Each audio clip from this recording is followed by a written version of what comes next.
So in this video, we're going to be looking at square roots and what's called rationalizing the denominator. So for rationalizing the denominator happens when you have this situation here. Okay?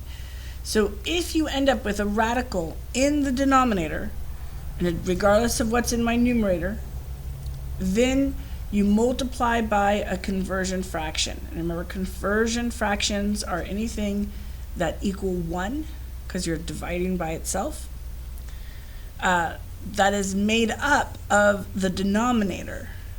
And so we're going to get an example here, so make sure you pause the video and copy this down. So let's see what this looks like in practice. So here's our first example. So if I end up with the radical 3 divided by radical and square root basically of 2, then I'm going to make a conversion fraction where my numerator and denominator are the same. So this is just a fancy form of 1. And I'm going to make it using the denominator, the radical in the denominator. So 2, radical 2, radical 2. So when I do that, I multiply across. That means it can go underneath my radical sign. And then have this in my numerator, 3 times 2. And here I have 2 squared. Well, the square root of any number squared is itself, and that's what we want. This is the main component of rationalize the denominator, is to get rid of that radical out of the denominator. And there you go. So make a conversion fraction from the radical that's in the denominator, multiply, simplify, done. So let's look at another example. So here is another example.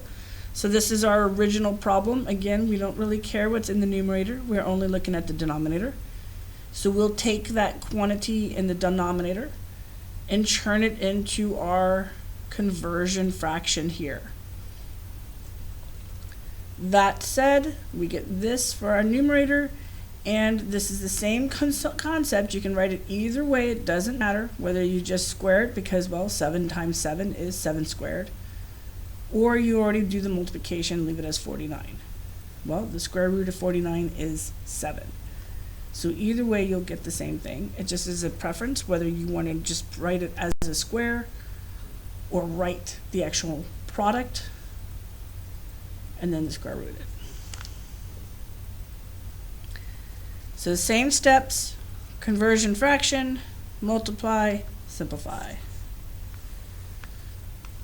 So here is another example, and another way of basically seeing this exact same thing is that I can take this example here.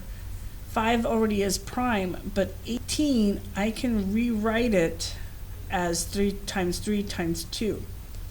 If you notice, I have a set of square here, but not here. So I need to multiply, and again, whatever I do to my numerator, I have to do to my denominator.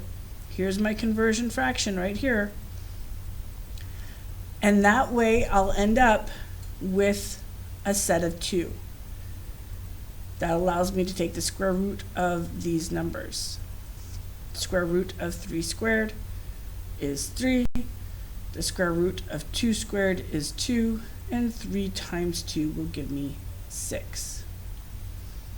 3 times 3 times 2 times 2 is 36, which the square root is 6. So always getting back to that same basic concept. So you can take a number, write it as prime factors, and then multiply by the conversion fraction you need to be able to create a perfect square. Okay. Example 4. Again, feel free to pause these videos. Again, I'm going to make a conversion fraction based off of my denominator. Even if it's a variable, it doesn't matter. I'm going to do that. Get x squared. The square root of x squared is x. And, well, this guy just lives underneath the radical with him.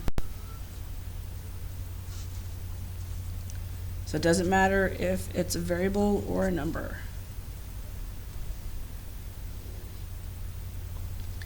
Here is definitely a last but not least and a more complex version, but still the same initial concept. We're looking of trying to create our groups of squares. So if you notice, I have 49. Well, 49 is a perfect square. And then 5, I can break that down to 4 and a 1. This is its factors. Well, you can take the square root of 4. So we kind of simplified it down. And 12, I can find its square root factor by finding its perfect square.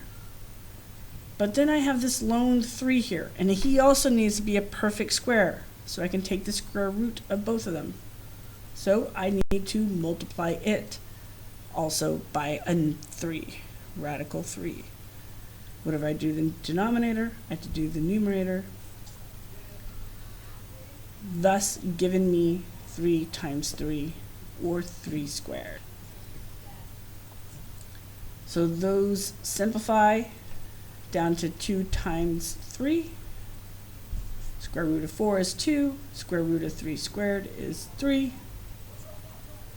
And if I simplify my numerator, square root of 49 is 7.